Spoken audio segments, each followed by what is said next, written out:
YouTube family. तो कैसे हैं आप लोग? आशा करती हूँ कि आप अच्छी होंगे। तो आज मैं ना सुबह ब्रेकफास्ट की सिंपल थाली आपके साथ शेयर करने वाली हूँ, जो कि बहुत ही हेल्दी होगी। तो यहाँ पे ले लिया है मैंने नेनुआ, झींगा, तोरई, आप इसे जो भी कहते हो।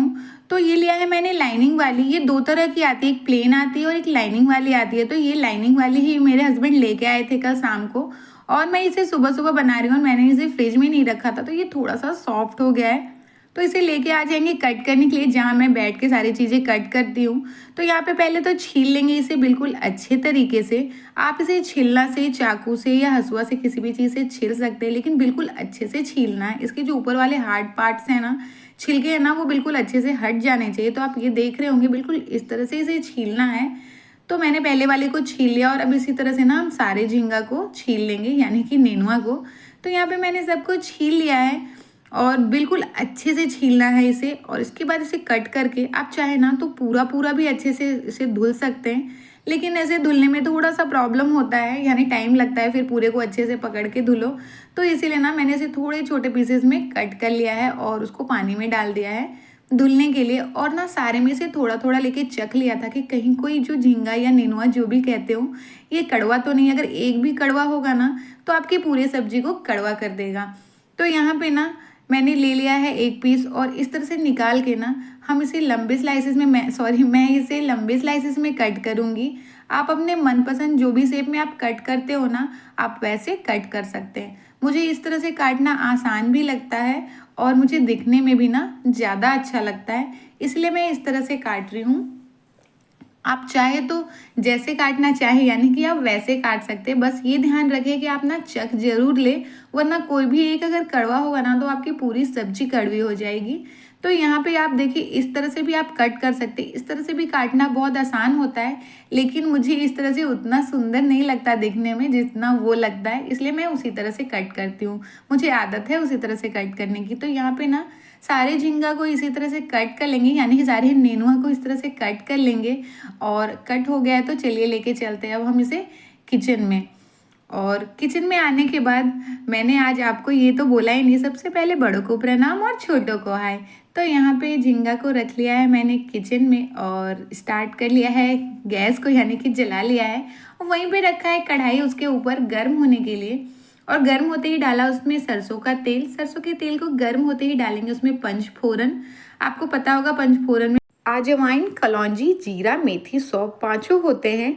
इससे बहुत ही अच्छा टेस्ट आता है झींगा की सब्जी में या फिर लौकी की सब्जी में। ये भी डाला है दो मैंने हरी मिर्च, ये बिल्कुल भी तीखी नहीं है, जिसको मैंने बीच से चीरा लगा दिया था। तो आप उसकी क्वांटिटी बढ़ा घटा सकते हैं अपने तीखेपन के हिसाब से। और ये भी मीडियम साइज़ के दो प्याज को ना मैंने लंबे स्लाइसेस में कट कर लिया था, और उसको बिल्कुल अच्छे से छुड़ा लेंगे। इस तरह से अलग अलग कर लेंगे उसके लच्छे को, और उसको डाल देंगे ऑयल में। और उसे ना हमें थोड़ा सा देर तक भून लेना है, यानी कि सॉफ्ट कर लेना है प्याज को। और उसी में डाल रही हूँ मैं थोड़े से फुले हुए चने। ये बिल्कुल देसी चना है, यानी कि घर का चना है। तो आप इसे डालने के बाद ना इसे भी हमें तब तक भूनना है जब तक हमारे प्याज थोड़े सुनहरे और अच्छे से ये चने जो है ना भुन ना जाए। तो यहाँ पे हमने ना चने और प्याज को अच्छे से भून लिया है। तो यहीं पे अब हम डालेंगे इसमें झींगा जो हमने कट करके रखा था, यानी कि नेनुआ जो हमने कट करके रखा था। आप देख रहे होंगे कितना अच्छा लग रहा है ना लंबे स्लाइसों में।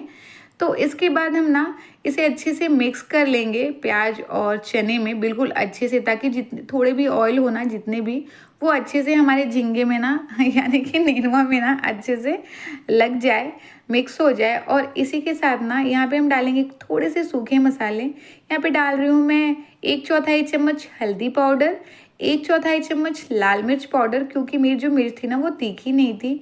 और उसी के साथ डाल रही हूँ स्वाद अनुसार नमक। आप मिर्च की क्वांटिटी अपने हिसाब से बढ़ा घटा सकते हैं। और यहाँ पे आप चाहे ना, अगर पहले आपने तीखी मिर्च डाली है, तो आप यहाँ पे मिर्च के पाउडर को स्कीप कर सकते हैं। और सूखे मसाले डालने के बाद हमें इसे बिल्कुल अच्छे से मिक्स कर देना है, ताकि मसाले जो है ना वो नेनुआ में बिल्कुल अच्छे से मिल जाए, हर एक पीस में अच्छे से मिल जाए। और उसको इस तरह से बीच में करते हुए हम ढक्कन से ढक देंगे, ताकि हमारा जो ये नेनुआ है ना वो अच्छे से पके और पानी भी बिल्कुल अच्छे से छोड़े। तो इसको ढकने के बाद हम गैस का फ्लेम थोड़ा मीडियम कर लेंगे, क्योंकि हमने सारा काम हाई फ्लेम पे किया था स्टार्टिंग से। और यहीं पे तब तक मैं ले आती हूँ आटा गूंदने के लिए, जब तक हमारा झींगा अच्छे से पक रहा है, यानी कि नेनुआ। तो यहाँ पे मैं आटा लगा लेती हूँ तब तक। और यहाँ पे मैंने आटा लगा के बिल्कुल अच्छे से तैयार कर लिया है फटाक से। और आटे को ना 2-4 मिनट के लिए रेस्ट पे छोड़ दूंगी। गर्मी के टाइम में तो ज़्यादा टाइम उसको रेस्ट का होता है, मतलब ज़रूरी नहीं होता, वरना आटे जो है ना वो बिल्कुल लंबे से खिंचने लगते हैं। इसलिए आप थोड़ा सा ना टाइट डो लगाएं आटे का, यानी कि थोड़ा टाइट लगाएंगे ना तो 2-4 मिनट अगर रहेगी भी ना तो वो नॉर्मल हो जाएगी आपके बनाने के लायक। तो यहाँ पे ये देखिए झींगा को भी हम देख लेते हैं। तो हमारा जो ये झींगा नेनुआ जो भी है वो बिल्कुल अच्छे से पक चुका है। आप देख रहे होंगे बहुत ही अच्छी खुशबू भी आ रही थी, क्योंकि हमने इसमें पंचफोरन डाला था। मेथी का भी मतलब सेंट ना, यानी कि खुशबू बहुत अच्छी आती है इसमें। और ये भी झींगा भी पक चुका है और चने भी बिल्कुल अच्छे से सॉफ्ट हो चुके हैं, आप देख सकते हैं। तो यहाँ पे जो है ना इसको अच्छे से फिर मिक्स कर लेंगे, क्योंकि शुरू में स्टार्टिंग में हाई फ्लेम था, तो अब थोड़ी देर से लो फ्लेम पे भी आप छोड़ सकते हैं 1 आध मिनट के लिए। तो यहाँ पे गैस का फ्लेम कर लेंगे हम लो, क्योंकि बीच में जब हमने ढक्कन हटाया था ना तो गैस का फ्लेम मीडियम से हमने हाई कर लिया था, ताकि इसमें जो पानी हो ना वो भी अच्छे से जल्दी जल्दी सूख जाए। तो आप देख रहे होंगे झींगा की जो क्वांटिटी है ना वो बहुत कम हो गई, इसलिए हमने इसमें चना डाला था। तो आप भी उसमें कुछ डाल के बनाएं अगर आपको थोड़ा ज़्यादा चाहिए तो, वरना ये बहुत ज़्यादा कम हो जाती है क्वान्टिटी में, या फिर आप थोड़ा ज़्यादा बनाए। झींगा जो था ना मेरा वो, यानी कि नेनुआ जो था ना वो वजन में 1 kg था। तो यहाँ पे हमारा जो सब्जी वो बन गया है, और तब तक उसको कर देते हैं ट्रांसफ़र बंद वाले गैस की तरफ, यानी कि साइड में। और यहाँ पे चढ़ा लिया है मैंने तवा, और अब बनानी है हमें रोटी, क्योंकि इस सब्जी के साथ ना घी लगी हुई रोटी, मतलब सिंपल प्लेन रोटी बहुत ही अच्छी लगती है। तो यहाँ पे रोटी मैंने मतलब लोई ले ली है पेड़े की आकार की, और उसको बेल लेंगे। आप देख रही हूँ अभी आटा बिल्कुल परफेक्ट हो गया था, थोड़ा सा मैंने टाइट डो लगाया था। तो रोटी बिल्कुल गोली गोल बन के, यानी कि बन रही है, बन के तैयार नहीं है, बन रही है। तो पहली जो रोटी है ना वो हमेशा से मैं गौ माता के लिए बनाती हूँ, और आजकल ना सुबह सुबह गौ माता आ भी जाती है। मुझे बहुत खुशी होती है कि बच्चों के साथ ना गौ माता भी टाइम से ही अपनी रोटी खा लेती है। तो यहाँ पे जो है ना ये रोटी को मैंने डाल दिया। तो स्टार्टिंग में तवा गर्म नहीं होता है ना, तो मैं थोड़ा गैस के फ्लेम को हाई कर देती हूँ लगभग 1 आध मिनट के लिए। उसके बाद फिर जितने पे सिकता है ना रोटी उतने पे करके सेक लेती हूँ। तो यहाँ पे हाई करने के बाद जो है ना फिर से मैंने लो कर दिया था गैस के फ्लेम को, और यहाँ पे एक तरफ से सिकने के बाद पलट लिया दूसरे साइड, और दूसरी साइड भी सिकने के बाद ना फिर से पहले साइड करके किसी कपड़े से फुला लेंगे, क्योंकि पहली रोटी के लिए तो रोटी है नहीं फुलाने के लिए, तो कपड़े से ही फुलाती हूँ। और ये लीजिए गौ माता की रोटी बनके तैयार है। तो चलिए हम बना लेते हैं खुद के लिए भी रोटी। तो यहाँ पे जो है ना हम गौ माता की रोटी बनाने के बाद खुद के लिए भी रोटी मतलब पूरा सेक ही लिया है, मैंने बना लिया। और इस बीच ना बच्चों को भी मैंने लंच दे दिया था, बच्चों को भी घी लगा के रोटी के साथ ना ये नेनुआ की सब्जी अच्छी लगती है चना डाल के। तो यहाँ पे मैंने थाली में निकाल लिया है सब्जी, क्योंकि बच्चों के पापा के लिए भी लगा लेती हूँ थाली, यानी ब्रेकफास्ट की।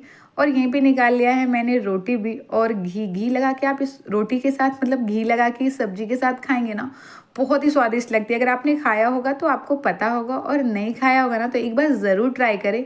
हेल्दी के साथ साथ आपको टेस्टी भी लगेगी, और जितना सिंपल खाना होता है ना उतना ज़्यादा आपको टेस्टी लगेगा, और उतना ज़्यादा बनाना भी आसान होगा। तो यहाँ पे ना हमारी रोटी सारी बन के तैयार है। बच्चे भी बीच में स्कूल जा चुके हैं, क्योंकि बीच का वीडियो मैंने स्किप किया है। और यहीं पे लास्ट का ये कौन कौन पिछला देता है, मम्मी बोलती है जैसा पिछला देगी ना बहू वैसी ही आएगी, तो मैं सुंदर सा प्यारा सा छोटा सा देती हूँ। किसके किसके यहाँ ये बोला जाता है मुझे कमेंट में ज़रूर बताएं। आई होप नीतू गुप्ता जी को मेरी ये नेनुए की सिंपल सब्जी की रेसिपी पसंद आए। उसी के साथ आप सभी को भी मेरी ये वीडियो अच्छी लगे तो लाइक करें, कमेंट करें, शेयर करें। चैनल पे नए आए होंगे ना तो चैनल को सब्सक्राइब कर ले, बेल आइकन पे क्लिक कर ले, ताकि आने वाली वीडियो की नोटिफिकेशन आप तक सबसे पहले पहुंच सके। तो ये लीजिए हमने ना थाली लगा ली है, और सारी रोटियों में घी भी लगा लिया है। तो यहाँ पे इस तरह से आप सर्व करेंगे ना तो बहुत ही अच्छा लगता है दिखने में। वैसे तो मैं गरम गरम सब्जियां बनाने के बाद थाली में एक एक करके रोटी घी लगा के देती जाती हूँ, तो सबको खाने में बहुत अच्छा लगता है। तो मिलती हूँ आपसे नेक्स्ट वीडियो में एक नई रेसिपी के साथ, तब तक के लिए बाय बाय।